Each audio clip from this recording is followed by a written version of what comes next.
Prazer estar com vocês mais uma vez.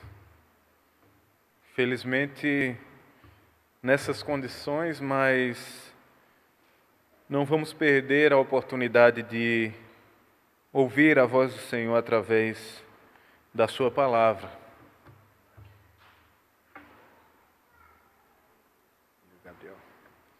Queria convidar você a abrir sua Bíblia no Evangelho de Marcos, capítulo 10, nós estaremos meditando do versículo de número 17 até o versículo de número 31. Marcos 10, do versículo 17 ao versículo de número 31.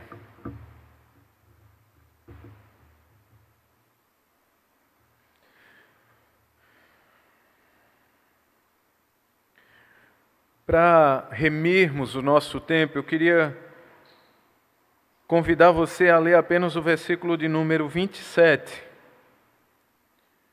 A palavra do Senhor diz assim: Jesus olhou para eles e respondeu: para o homem é impossível, mas para Deus não. Todas as coisas são possíveis para Deus. Vamos orar mais uma vez?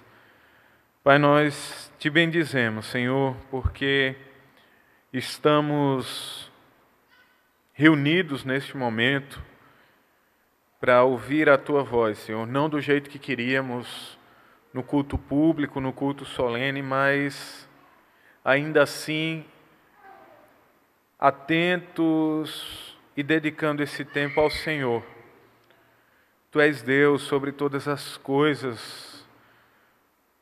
Muitos governantes, homens, estão iludidos, estão com seu ego envaidecido, pensando que podem controlar alguma coisa, Senhor, mas os dias, o ano que vivemos, Senhor, tem mostrado a eles que eles não têm o controle de nada, mas Tu tens, Senhor.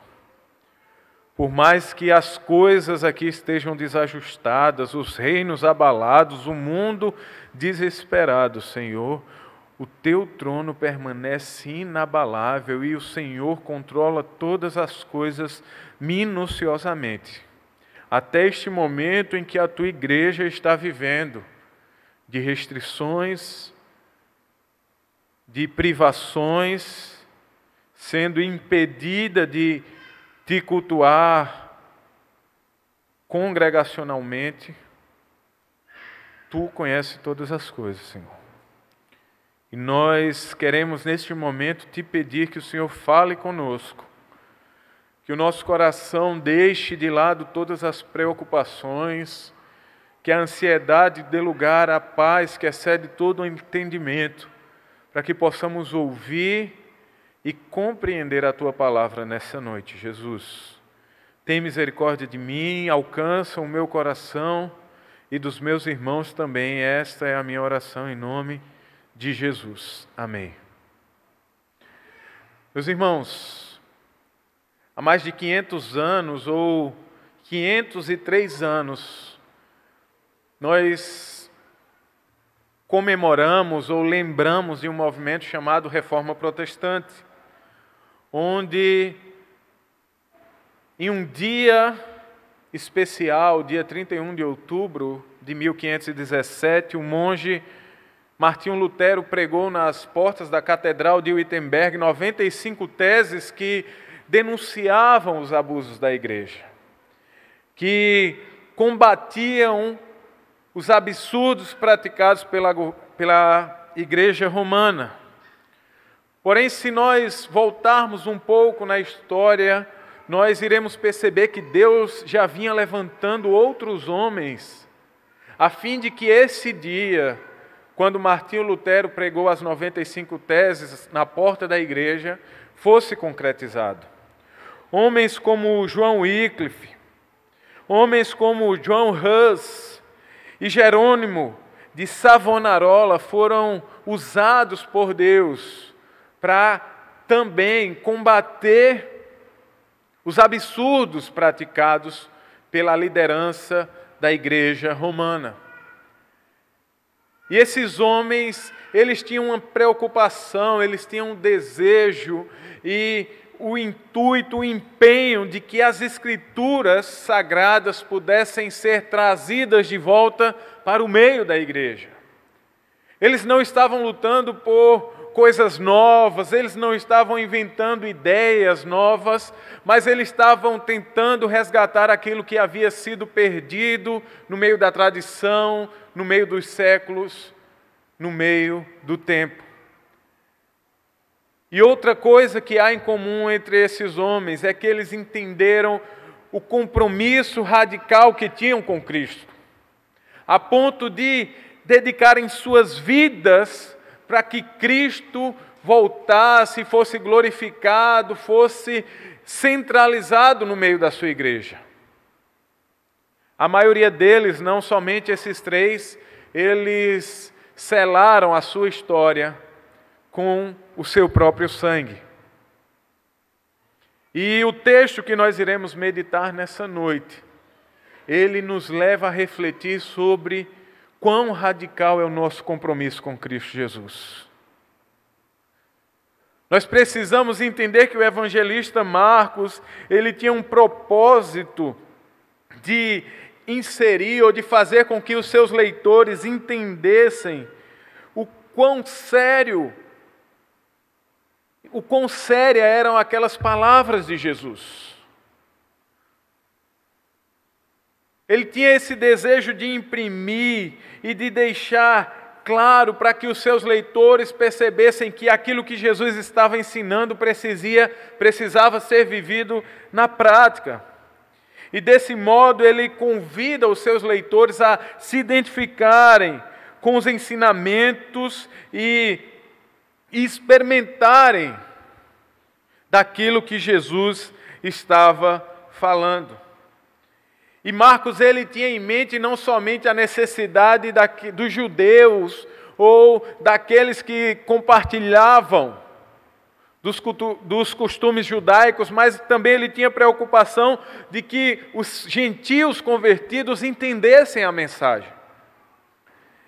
E essa preocupação pastoral de Marcos, ela serve como um encorajamento para que aquelas pessoas se tornassem verdadeiros discípulos de Jesus. Tomando a sua cruz e carregando ela dia após dia, custe o que custar. E diante disso, a gente vai perceber nesse texto 3 perguntas que irão nos ajudar a entender o quão radical deve ser o nosso compromisso com Cristo. E a primeira pergunta é: o que fazer para ser salvo? Acompanhe comigo na sua Bíblia o versículo 17. Quando Jesus ia saindo, um homem correu em sua direção e se pôs de joelhos diante dele e lhe perguntou: Bom mestre, que farei para herdar a vida eterna? Nós estamos aqui diante de um caso atípico. Primeiro porque se tratava de uma autoridade, de alguém de status diante da sociedade. Esse homem era alguém rico, alguém bem-sucedido, possivelmente um líder religioso da sinagoga local. Mas também era alguém que estava aflito com questões que angustiavam o seu coração, a ponto de fazer com que ele deixasse todo o protocolo, com que ele deixasse todo o seu cargo e a sua imagem diante da sociedade e fizesse com que ele corresse e se ajoelhasse diante de Jesus, numa atitude de humildade, mas também de desespero. E a pergunta que aquele homem faz a Jesus, ela revela algumas características importantes. E uma dessas características é que o conceito de salvação que ele tinha era de uma escola, ou havia sido aprendido em uma escola meritocrática. Ele acreditava que dentro de si havia uma capacidade de alguma forma alcançar a vida eterna. Então ele pergunta a Jesus: mestre, o que eu devo fazer? E essa pergunta, esse conceito revela quão frágil e superficial era a espiritualidade daquele homem. E Jesus ele vai iniciar sua resposta com outra pergunta, levando aquele homem a refletir sobre o verdadeiro sentido ou a plenitude da bondade. Jesus diz: por que você me chama bom? Ninguém é bom, a não ser um que é Deus. Em todo o seu ministério, nós vamos perceber que o objetivo de Jesus não era glorificar a si mesmo, não era trazer honra para si, mas sim glorificar o Pai que está no céu. Então Jesus ele estava querendo direcionar o olhar daquele homem para Deus. E se ele quisesse enxergar verdadeiramente ou plenamente a bondade, ele deveria olhar para Deus, o único que é bom, e também deveria guardar os seus mandamentos. E depois de deixar claro isso, o intuito de glorificar ao Pai, Jesus continua dizendo: olha, você conhece os mandamentos.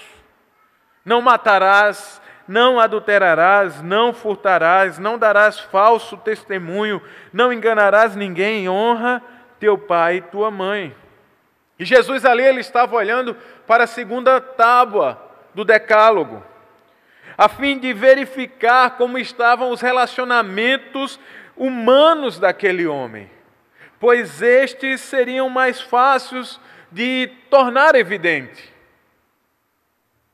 E a resposta daquele homem é: mestre, tudo isso tenho observado desde a minha juventude. Era costume dos adolescentes judeus de assumirem um compromisso público de praticar a lei. Em outras palavras, aquele homem estava dizendo: olha, desde os meus 13 anos, eu tenho tido cuidado de não roubar, de não matar, de não mentir, de honrar os meus pais, de não dar um falso testemunho. A tudo isso eu tenho praticado. Isso me faz lembrar muito de Paulo. Nós falamos sobre ele na mensagem da sexta-feira. Paulo era alguém irrepreensível na prática da lei. E assim, esse jovem ele revela, ou ele expressa a maneira como ele se apresentava diante de Deus. E antes de qualquer palavra, o evangelista Marcos ele vai registrar aí no versículo de número 21 o olhar de Jesus para aquele homem. O texto diz que Jesus olhou para ele e o amou. Não com o mesmo amor que ele olhava para as multidões, mas com um amor prioritário, com um amor dedicado exclusivamente a ele.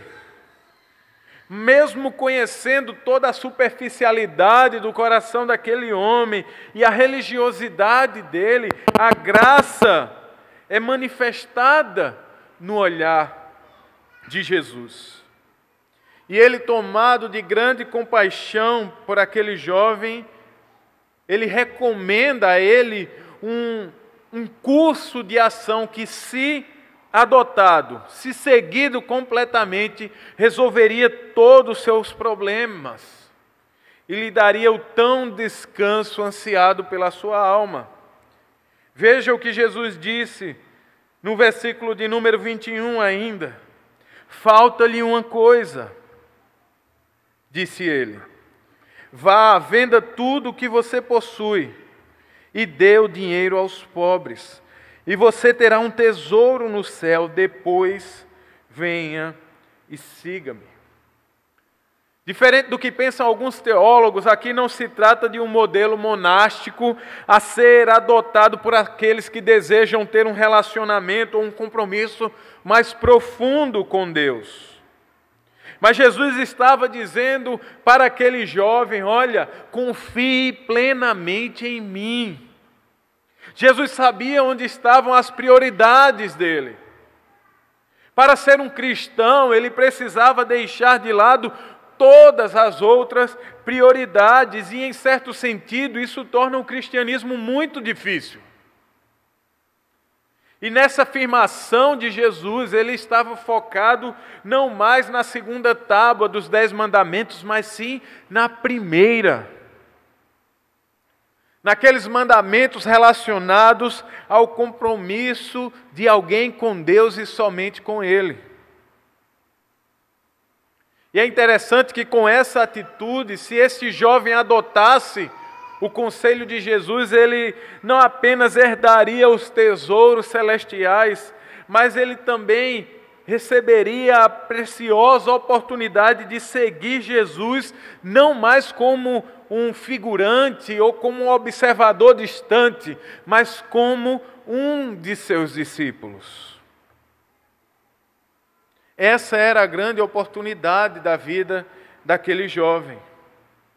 Porém, meus irmãos, nós estamos diante de um dos poucos casos, ou talvez do único caso de alguém que esteve tão perto de Jesus, que conversou com Jesus, mas que saiu pior do que quando chegou. Veja o verso 22. Diante disso, ele ficou abatido e afastou-se triste, porque tinha muitas riquezas. Aquele jovem, ele revelou quem estava no trono do seu coração. Ele não conseguiu mais enganar a si mesmo, ele não conseguiu mais enganar as pessoas que estavam ao seu redor, porque a exigência de Jesus entrou em seu coração a tal ponto de lhe abater o semblante e fazer com que ele se afastasse triste. E a questão central abordada por Jesus desde o começo não estava no cumprimento dos mandamentos da segunda tábua, mas sim no da primeira. Não estavam focadas nas obras daquele homem, mas sim na fé dele. Não tinha a ver com as propriedades dele, mas sim com as prioridades dele. Na verdade, existia muita coisa ocupando o lugar de Deus na vida daquele jovem, e este era o seu grande problema. E, meus irmãos, tentando trazer este ensinamento para o nosso dia a dia, nós precisamos ter cuidado com os perigos da religião. É bem provável que esse jovem ele seja um espelho diante de nós. Nós nos apresentamos diante de Deus com as melhores das intenções, com um coração sincero, buscando no lugar certo as respostas que afligem a nossa alma. Mas carregamos conosco a nossa frequência no culto, quantas vezes lemos a Bíblia, quantas vezes oramos, o nosso serviço, os nossos cargos, as nossas atividades na igreja, e buscamos a nossa herança por causa daquilo que estamos fazendo. E a pergunta que foi feita é: o que fazer? E a resposta é nada. Nós não podemos fazer nada. Um filho, ele não precisa fazer nada para herdar a herança do seu pai, porque a condição de filho já lhe dá direito a isso naturalmente. Porém, a religião, ela nos ensina o contrário. Nos ensina que nós precisamos construir escadas e subir montanhas para se chegar até Deus. Porém, isso não é verdade. Cada degrau que nós colocamos na escada das obras, eles nos afastam cada vez mais do céu. E você e eu, nós podemos estar correndo um grande perigo. Porque muitas vezes nós estamos fazendo as perguntas certas, nos lugares certos, a pessoa certa, mas não estamos dispostos a ouvir e viver as respostas. Este é o risco da religião. Ela faz de nós religiosos e não discípulos. Uma segunda lição prática que precisamos refletir e ao olhar para o exemplo ou esse texto é qual evangelho nós temos buscado. Aquele jovem rico, ele praticava a lei, ele seguia os costumes religiosos, mas ele não estava disposto a se adequar às exigências de Cristo Jesus. Ele não estava disposto. E talvez você conheça muitas pessoas assim, pessoas que vivem buscando um evangelho que melhor lhe caiba. E para isso hoje a gente tem igreja de todos os tipos. Igrejas que estão preocupadas em atender todas as necessidades dos crentes. Se você quiser acariciar o seu ego, ouvir que você é bonzinho, que você é bonitinho, que você é alguém amadinho por Deus, você vai ter o evangelho da psicologia, que vai ser excelente nisso.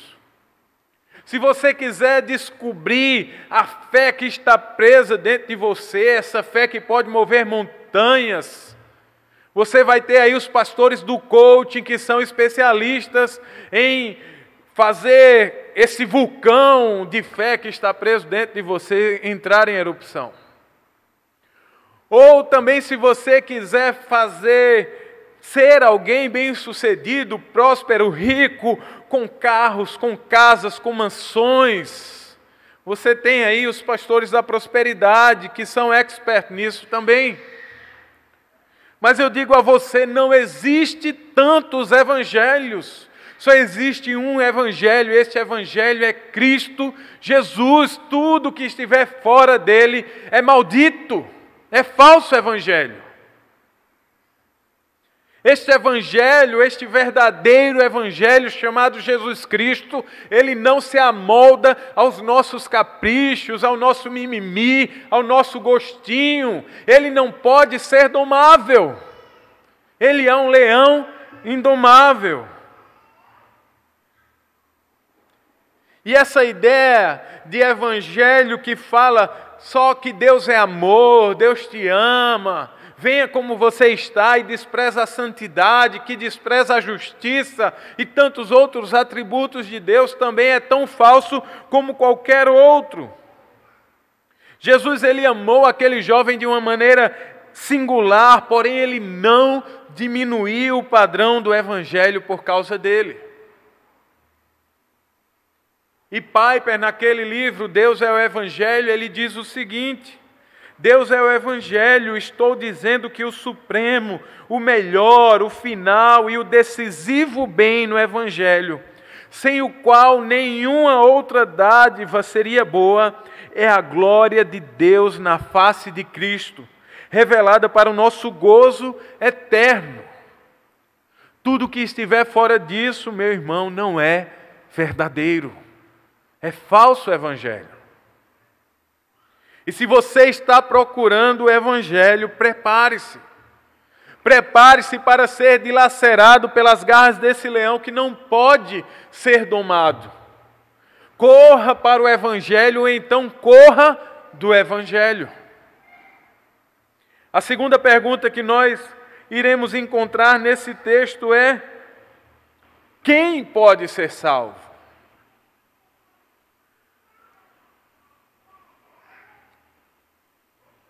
O jovem rico, ele se afasta de Jesus.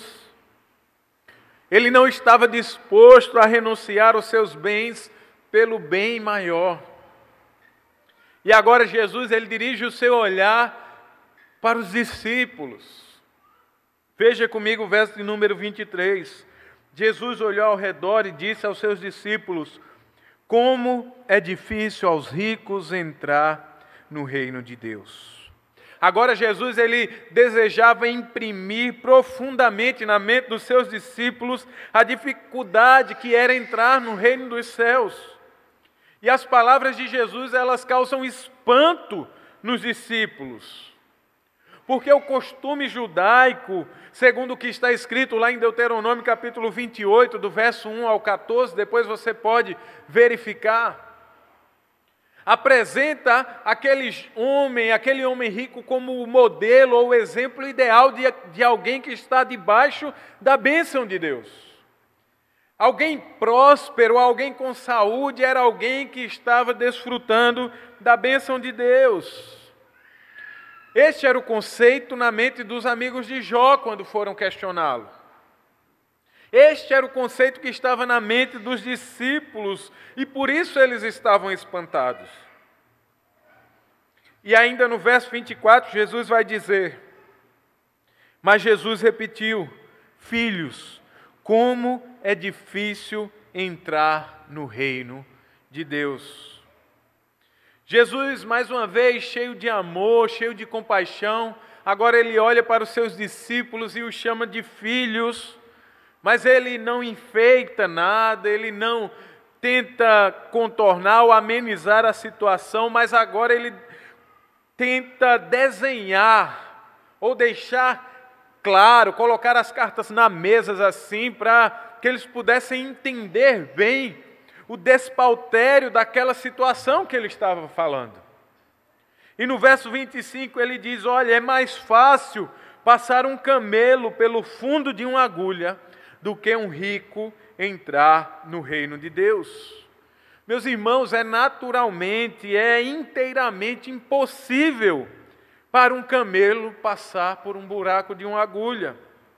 Contudo, Jesus ele vai dizer que é mais fácil essa absurdeza impossível acontecer do que um rico entrar no reino de Deus. E um comentarista bíblico chamado William Hendricks, ele vai comentar dizendo que é inútil tentar amenizar as palavras de Jesus, trocando a palavra grega camelos por camilos, que seria aquela corda grossa usada para amarrar as embarcações. E também tentar definir buraco de uma agulha como a porta estreita da muralha de uma cidade que ficava ao lado e por onde um camelo, se quisesse passar, teria que passar ajoelhado e sem nenhuma carga em suas costas. Hendricks ele vai dizer que essas explicações, além de serem questionáveis do ponto de vista linguístico, elas são uma tentativa de tornar possível aquilo que Jesus disse ser impossível.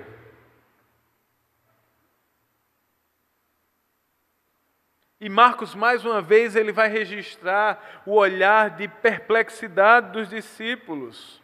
No verso 26 ele diz: os discípulos ficaram perplexos e perguntavam uns aos outros: neste caso, quem pode ser salvo? Aconteceu justamente o que Jesus esperava. O exemplo do jovem rico, do homem rico, somado à ilustração do camelo passando pelo buraco da agulha, surtiu o efeito esperado expresso na pergunta: quem pode ser salvo? Ninguém. Ninguém pode ser salvo. Foi isso que os discípulos concluíram. Porque no versículo 23 ele disse que era impossível para o rico entrar, mas no 24 ele disse que era impossível para todos. Porque até mesmo aqueles que não são ricos, eles têm o desejo de tornar-se ricos. Porém, no verso 27, Jesus olha mais uma vez para aqueles discípulos e diz: olha, para o homem é impossível, mas para Deus não. Todas as coisas são possíveis para Deus. E pela terceira vez eu posso enxergar o olhar de amor, de compaixão, olhando e dizendo para os discípulos: para o homem é impossível. Desde o início da conversa com o jovem rico, naquela primeira pergunta, como herdar a vida eterna, a resposta era essa: para o homem é impossível. No meio da conversa, quando aquele jovem apresenta as suas credenciais da religião, a resposta permaneceu a mesma: para o homem é impossível. E agora, no final, na conclusão dos discípulos, a resposta de Jesus é: para o homem é impossível. Em cada ponto, no começo, no meio e no fim, o ser humano ele é completamente dependente de Deus para a sua salvação, não podendo fazer nada por si mesmo. Não existe espaço aqui para a religião do jovem rico. Não existe espaço para a religião corrente entre os judeus daqueles dias. Qualquer coisa, meus irmãos, que diminua a soberania de Deus na salvação do ser humano, ela é condenável. Porém, Jesus ele não acabou a sua fala. Existe uma saída. E ele diz: para o homem é impossível, mas para Deus não. Todas as coisas são possíveis para Deus. Eis a boa notícia do Evangelho. Deus ele salva pecadores e somente Ele pode fazer isso. A glória da salvação pertence ao Senhor. É isso que as Escrituras trazem de Gênesis a Apocalipse. Os patriarcas tinham essa certeza. Quando em Êxodo, capítulo 15, versículo 2, Moisés canta: o Senhor é a minha força e a minha canção, Ele é a minha salvação. O salmista, por diversas vezes, também cantou a salvação do Senhor. Os profetas pregavam a salvação que vinha de Deus. E os apóstolos também tinham essa certeza.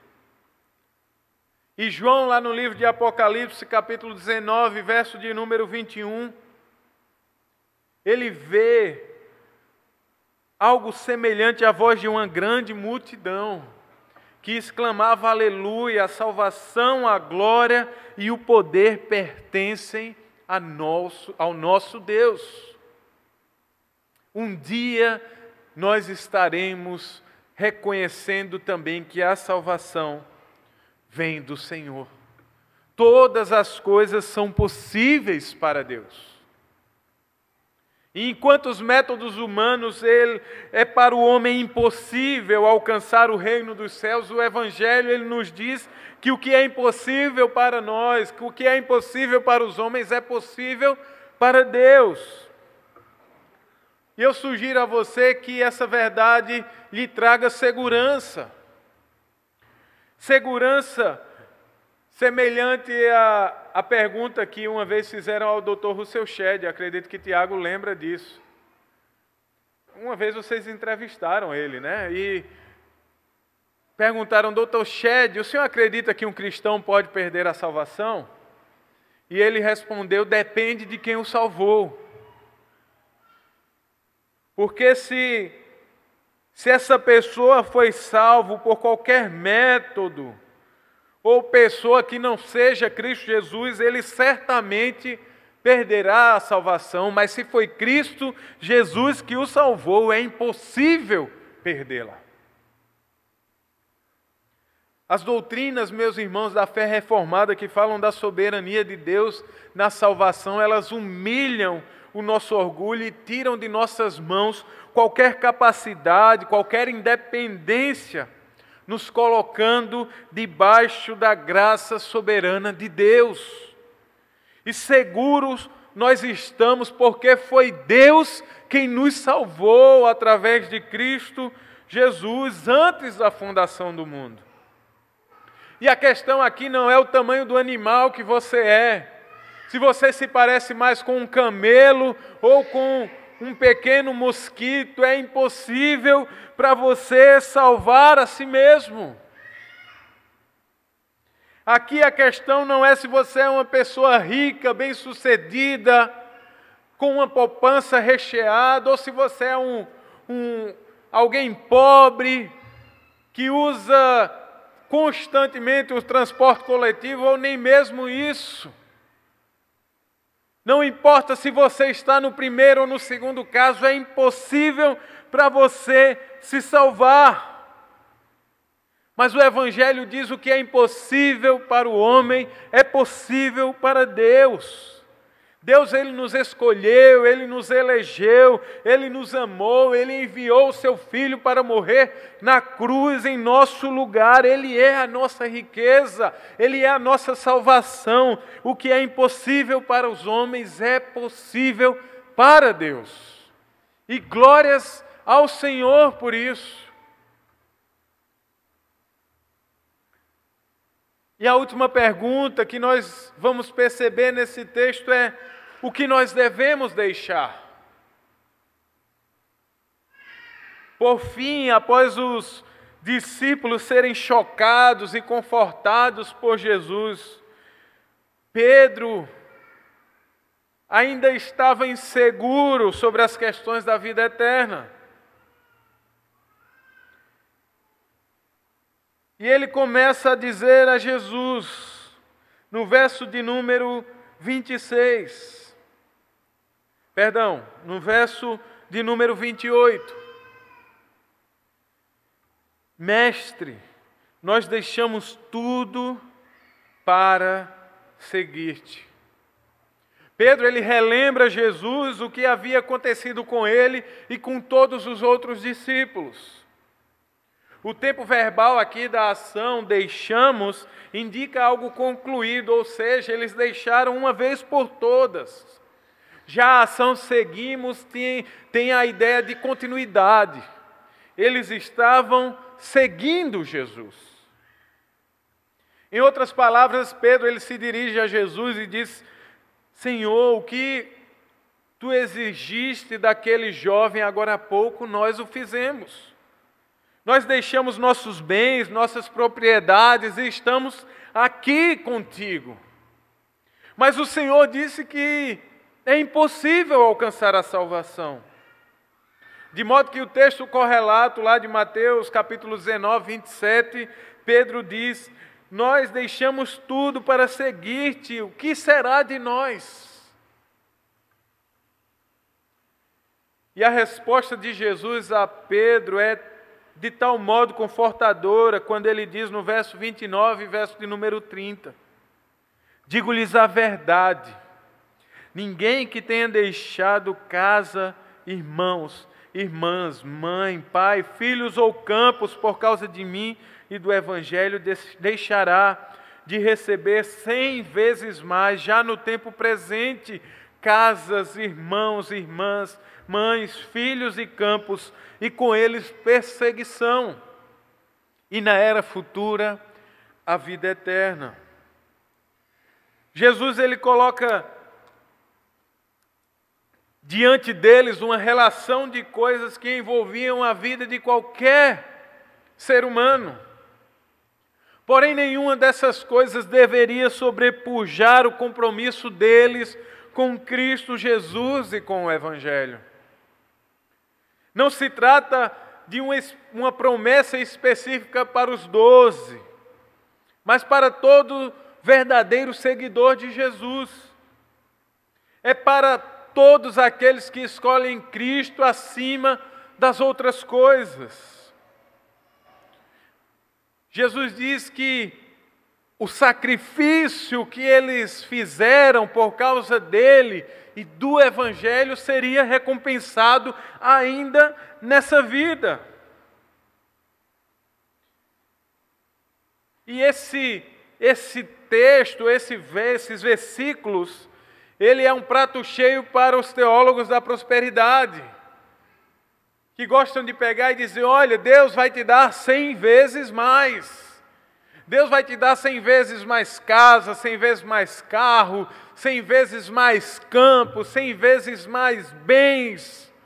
Só que eles esquecem que junto de tudo isso vem também o quê? Perseguição.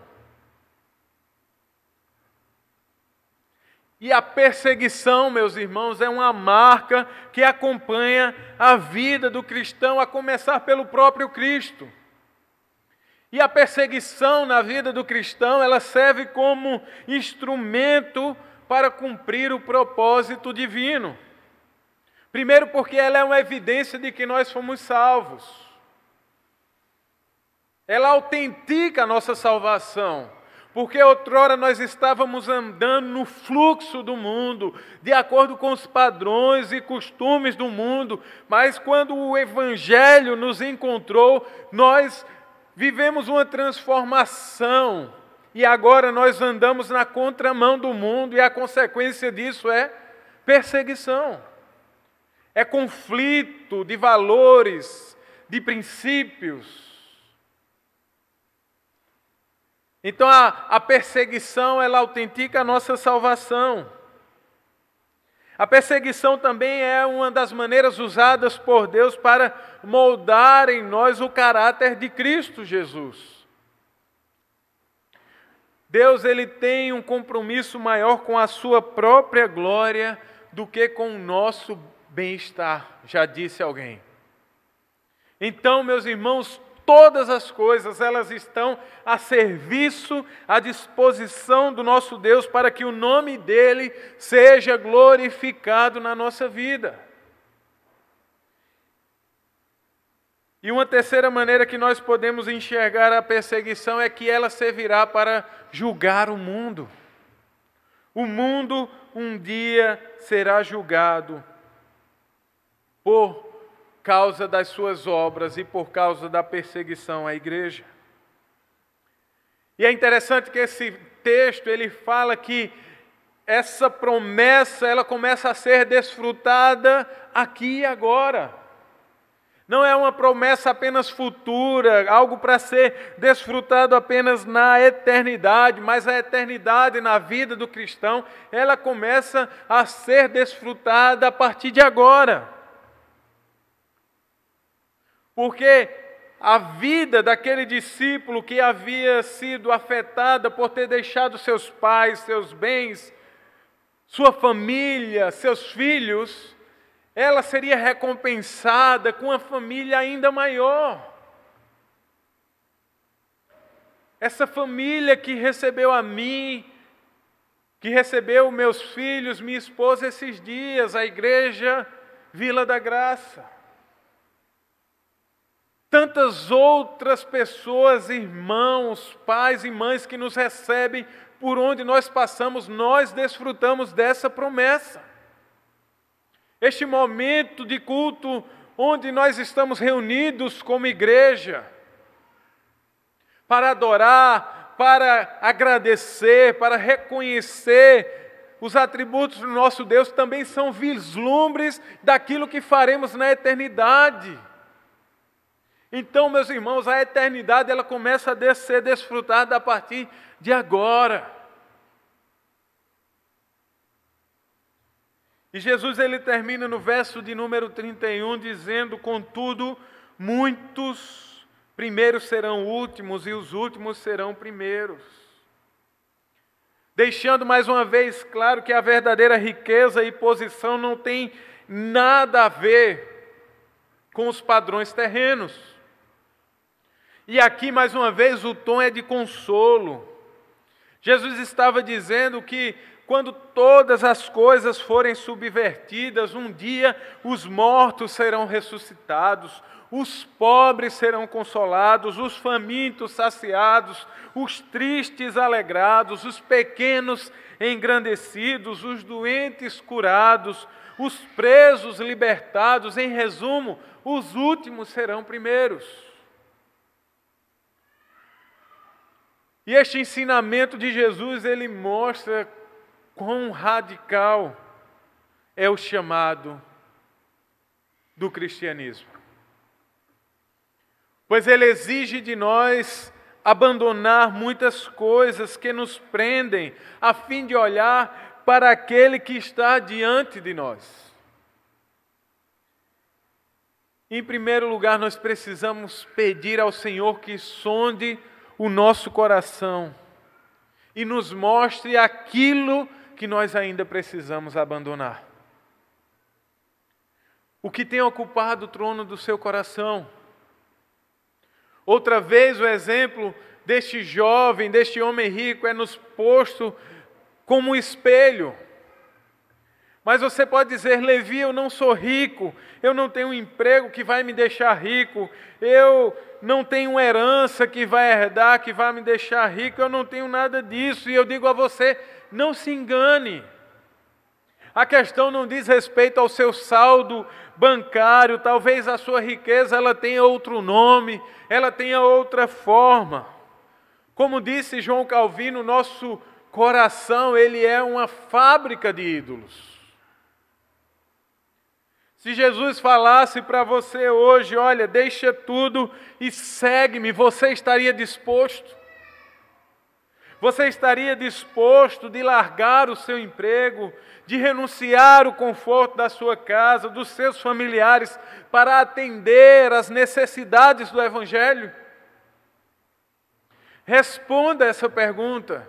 Responda essas perguntas e você saberá quem está sentado no trono do seu coração.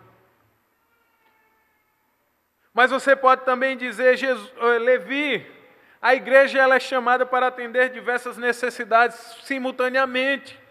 Jerusalém, Judéia, Samaria e os confins da terra. E eu digo a você, isso é verdade. Você pode gostar muito desse termo, eu sou um cristão missional. E eu também gosto dele. Mas eu gosto mais quando esse termo ele é vivido de verdade. Porque aí eu pergunto a você, quando foi a última vez que você falou de Jesus intencionalmente no seu trabalho? Quando foi a última vez que quando você colocou na sua agenda, olha, terça-feira à tarde, eu vou dedicar 1 hora do meu tempo para falar de Jesus, para pregar o Evangelho para aquele meu amigo da universidade. E muitas vezes, meus irmãos, nós estamos nos escondendo através de terminologias cristãs e nos enganando, achando que somos capazes de deixar tudo para seguir Jesus. Ou nós entendemos a radicalidade do cristianismo, ou então nós vamos continuar vivendo como religiosos, jovens ricos, brincando de seguir a Cristo.